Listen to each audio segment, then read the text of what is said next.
Regressor of the Fallen Family. Chapter 15. Chapter 15. Patrick's Sigh.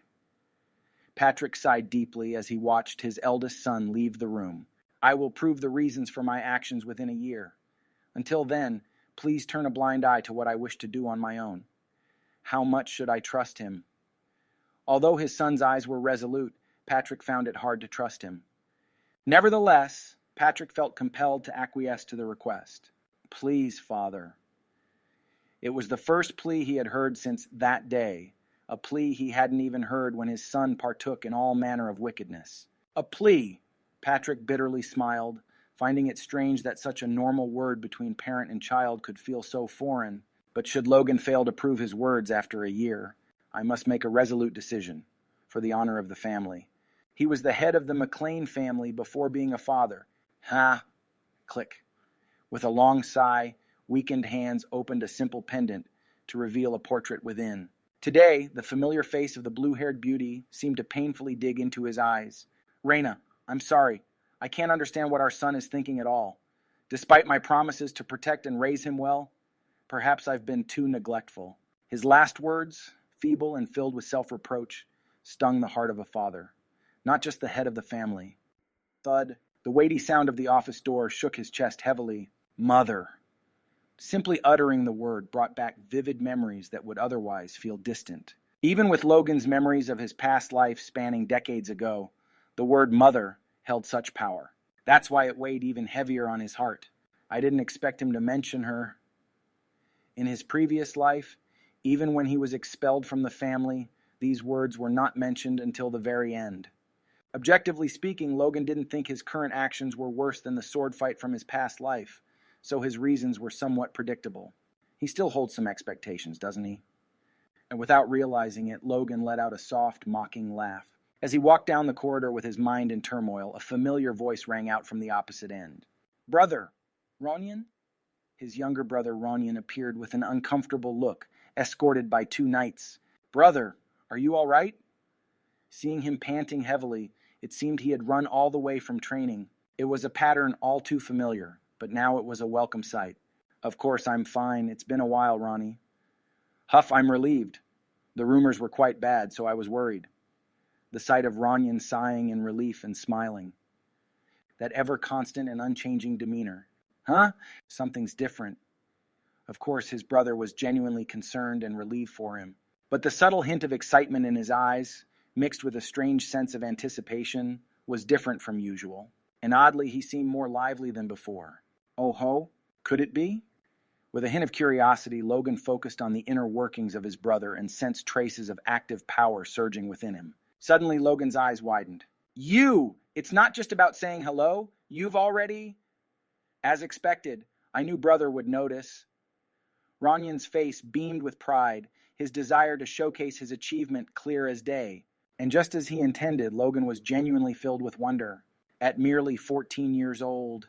In Logan's previous life, Ronian had awakened his force only during the territorial wars, and there had been concern that his regression might delay his younger brother's achievements. Instead, they had been accelerated, which was a curious turn of events. Due to your influence, when I heard you returned, I rushed out to see you, but these knights tried to stop me. What? It was then that Logan noticed the battered armor of the knights standing behind Ronian. The circumstances surrounding the awakening were absurd, but it wasn't the end of it. Escaping from 2 knights immediately after awakening, this suggested that his brother's talent was exceptional, and the news was enough to lift Logan's spirits. Ha, ha, ha, ha, ha, ha, ha, ha. Well done, Ronnie. Ronian's earliest achievement shined even brighter. And as for, once Ronnie's force stabilizes, should I also teach him the secrets of the divine sword? Not only could Logan repay the emotional debt to his brother, but also lay the most solid foundation for overcoming future crises. It was an unavoidable joy for Logan. Ronian's success did not just bring joy to Logan alone. That day, the news of Ronian's awakening shook the entire McLaine family. County Force Awakening did not guarantee one would become an aura user, but the likelihood was certainly higher. The McLaine barony had been established by a former aura user, and Ronian was believed to be the genius who could bring greatness to the family, stirring excitement throughout. On the other hand, Logan, compared to his recent past, could not escape being harshly judged. Of course, the man himself was busy with his own affairs, unbothered by their opinions. There certainly are more C-rank mercenaries who can ride than I thought. With long-term contracts and horses on offer, the mercenaries from across the country nearly flocked here. Is that so? Good grief!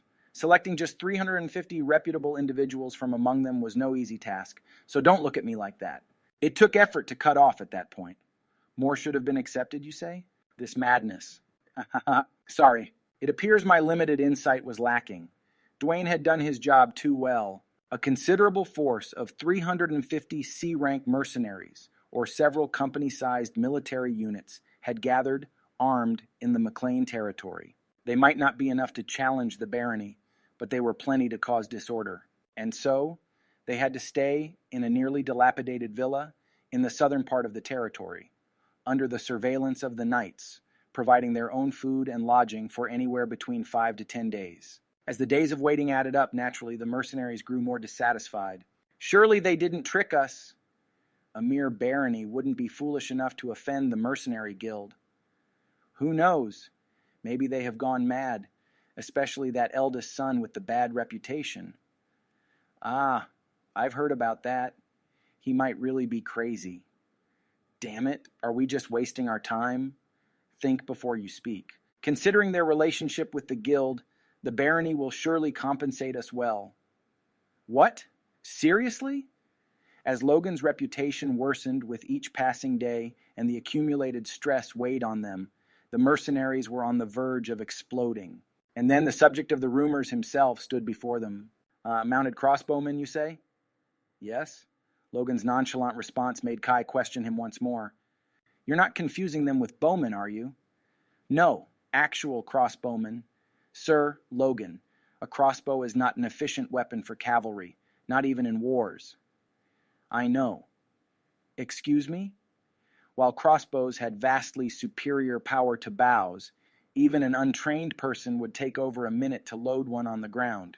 With such a force, even if they carried several loaded crossbows, they'd run out of firepower after engaging for more than a minute, an embarrassingly ineffective unit. So naturally, Kai was in disbelief. But regardless of what you might think if you consider it a waste of money, flinching, just train them thoroughly. There's a reason, and you'll find out eventually. Despite the awkward smile and nod from Kai, Logan chuckled. He was half joking, but it seemed that was indeed Kai's initial thought. Yet Logan didn't want to fuss about it. What mattered now was ensuring the mercenaries were under firm control to undergo the necessary training. Logan's gaze shifted to the training ground near the villa, where a discordant group of mercenaries bustled about. They wore various mismatched garb, typical of their independent lives, and were not the types to let any slight pass them by. Even a brief observation suggested organizing them into a single unit for training wouldn't be easy. First, I need to establish discipline. A deadly smile spread across Logan's face. If you'd trust me with it. Kai stepped forward, sensing his obligation through Logan's gaze. No, you might bring some calm, at least on the surface. Sir, I'll handle it myself. You just observe. Mercenaries were driven by money, but endless handouts would make them view their benefactor as a fool. It was an unfortunate reality for those whose lives were hewn by the blade. And a veteran warrior from a past life knew just how to dominate such individuals. Look over there. Oh, a flame emblem. Is he some young noble? Shh. He must be that eldest son. From the moment Logan approached the villa, whispers followed him, growing louder as he entered the large yard serving as a training field. Look at those peach fuzz. Is he even of age? I'll bet my own hand he's not. Where do you intend to use my hand? Some could scarcely make sense of it. There, isn't that Haroun's Kai behind him? Who? The greatest A-rank Kai. Oh, I think I've heard of him. Those who recognized Kai walking behind Logan. Tsh! It's obvious he's been raised well. Ah, this wretched life. I hate nobles more and more each time I see one. Must be nice being born to lucky parents. Damn it, I don't even know my own parents. And the ones who made it abundantly clear how rough their lives had been. With each face in the crowd expressing their own take, Logan searched for one in particular. Look at that guy in armor. My goodness, he even carries a sword. Planning to play soldier? Specifically, someone who thought they were sneaky enough to scoff behind his back. As Logan stopped, he pinpointed the man. Hey, you? Me? Are you speaking to me? Do I look funny wearing my armor and carrying a sword? What are you talking about? The mercenary who had been smirking moments ago couldn't fathom that Logan had overheard his comments. Well, I suppose that's a thought you might have if you had the skills to back it up. Excuse me? But for a mere C-rank mercenary to look down on others, know your place. That simple statement froze many of those who had belittled Logan, along with the few who viewed him somewhat favorably. You seem to have a sense of pride. Are my words displeasing? Well then, good. Stepping into the center of the training field, Logan looked around before spreading his arms wide. It doesn't have to be this fool, but anyone who challenges me and can land even a single blow will be paid a year's worth on the spot and dismissed. This is a pledge on the honor of a noble, and all of you here are witnesses. Startled by Logan's unexpected proposal, the mercenaries stared at him in disbelief. When nobody moved for a while despite Logan's challenge, he nudged Kai, who was standing behind him. With a sigh, Kai stepped forward. There must be friends here who know me. This young lord keeps his word. Anyone is welcome to try. Really? Whoa, me? I'll do it. At Kai's word, the mercenaries finally realized Logan was serious, and the noise level surged again. Logan gestured to the first mercenary who had scoffed at him. Fine then, why don't you go first? All right, let's not go back on our words. With bravado, the large mercenary stepped forward. His towering figure loomed over 2 meters. His bulging muscles and size would make anyone believe he was at least A rank rather than C rank. And he looked quite strong, gripping 2 massive clubs in each hand from their crossed position on his back. Isn't that Hale? Oh wait, isn't he B rank? Not yet, I suppose. Maybe after this job? For Logan, the man was nothing more than an amusement. So you were confident because of that stature. The mercenary brashly stepped forward and shouted, All right then, contractee, come at me. Me first? You'll regret it. Don't worry. I've had more meals of the blade than you have had hot dinners. Oh, is that so? As you wish then. Chkak.